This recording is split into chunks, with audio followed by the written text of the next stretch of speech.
साधु बाबा से कथाएं सुनते हुए राघव को हनुमान जी से जुड़ी हुई एक और बात याद आ गई जो उसने साधु बाबा से पूछ ली।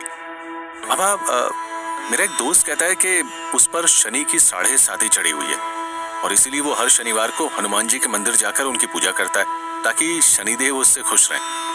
तो एक बात बताइए, अगर किसी पर शनि की दशा हो तो उसे हनुमान जी की पूजा करने को क्यों बोला जाता है? क्या शनिदेव हनुमान जी के भक्त है? भक्त भी अलग अलग तरह के होते हैं बेटा। कोई प्रेम के कारण भक्त बनता है जैसे हनुमान जी, और कोई डर से भक्त बनता है जैसे शनिदेव बने थे हनुमान जी के। इसके पीछे जो कथा है वो मैं तुम्हें सुनाता हूँ। शनिदेव सूर्यदेव के पुत्र थे और हनुमान जी सूर्यदेव के शिष्य थे। इस तरह से हनुमान जी शनिदेव को अपने भाई की तरह मानते थे। शनिदेव भगवान शिव के भक्त थे। वो बहुत न्याय प्रिय थे। वे किसी की कोई गलत बात बर्दाश्त नहीं करते थे।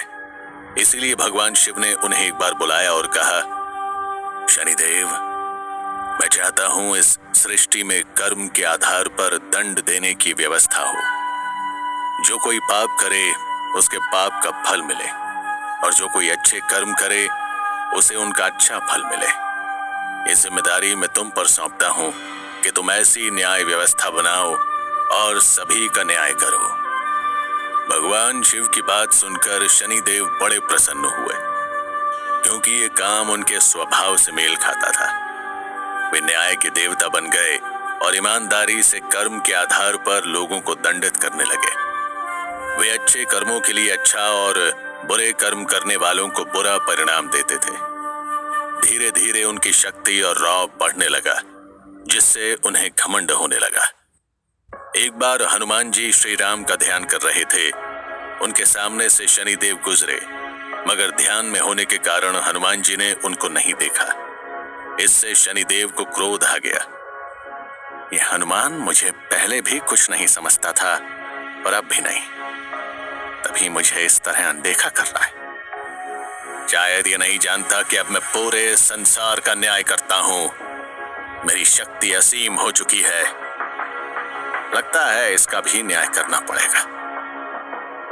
ऐसा सोचकर शनिदेव हनुमान जी को परेशान करने लगे। हनुमान जी ने फिर भी शनिदेव की ओर ध्यान नहीं दिया। इससे शनिदेव को और गुस्सा आ गया। आखिर में शनिदेव ने हनुमान जी को खुली चुनौती दे डाली। ओ हनुमान, यूं ध्यान में क्या बैठा है? उठ और मेरी चुनौती स्वीकार कर। मेरे साथ युद्ध कर।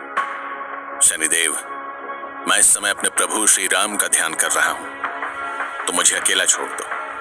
किसी से बिना कारण युद्ध करने की मेरी कोई इच्छा नहीं। लगता है तुम मेरी चुनौती से डर गए हो, इसीलिए ध्यान का बहाना ले रहे हो, मगर मैं तुम्हें ऐसे नहीं छोड़ूंगा। शनिदेव ने हनुमान जी को तंग करना शुरू कर दिया। इस पर हनुमान जी का भी सब्र समाप्त हो गया। उन्होंने शनिदेव को अपनी पूंछ में लपेटा और फिर इधर उधर पत्थरों पर रास्ते पर पटकने लगे। शनिदेव का बुरा हाल हो गया। उनको बहुत चोटें भी लगी। शनिदेव ने बहुत कोशिश की, मगर वो हनुमान जी की पूंछ से मुक्त नहीं हो पाए। आखिरकार उन्होंने हार मान ली।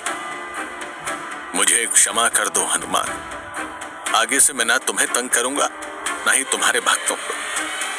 हनुमान जी ने उन्हें क्षमा कर अपनी पूंछ से मुक्त कर दिया। शनिदेव जैसे तैसे खड़े हुए। उनका पूरा शरीर दर्द कर रहा था।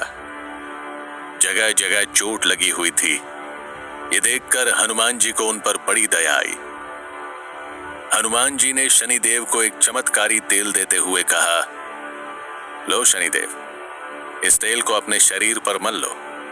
ये तुम्हें पीड़ा से मुक्ति देगा और तुम्हारी चोट को ठीक करेगा। शनिदेव ने ऐसा ही किया। उस तेल से उनकी सारी पीड़ा दूर हो गई। बस तभी से शनिदेव को शनिवार के दिन तेल चढ़ाने की परंपरा शुरू हो गई।